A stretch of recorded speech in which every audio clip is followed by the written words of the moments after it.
இந்த ஓமை கடவுளே வந்து எழுதிட்டு இருக்கும் போது கேரக்டருக்கு பண்றியாடா அப்படின்னு கேட்டாரு.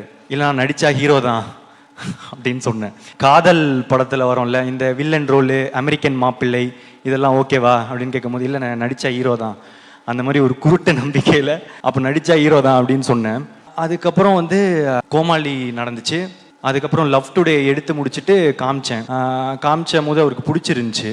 ரிலீஸ் ஆகிறதுக்கு முன்னாடி கேட்டேன் வந்து மார்க்கெட்லாம் நான் பெருசு பண்ணிட்டு உங்களுக்கு சம்பளம் தர அளவுக்கு ஒரு இதெல்லாம் வந்துடுச்சுன்னா நீங்கள் எனக்கு பண்ணுவீங்களா அப்படின்றது தான் கொஸ்டினாக இருந்துச்சு. அப்போ சொன்னார், நீ மார்க்கெட் பெருசு பண்ணிட்டு வாடா நான் பண்ணுறேன் அப்படின்னாரு.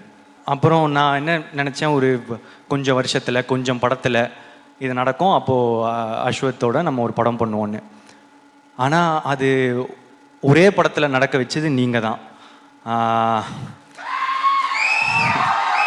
லவ் டுடே முடித்த உடனே அதான் அதுக்கேற்ற ஒரு மார்க்கெட் வந்து உண்டாச்சு.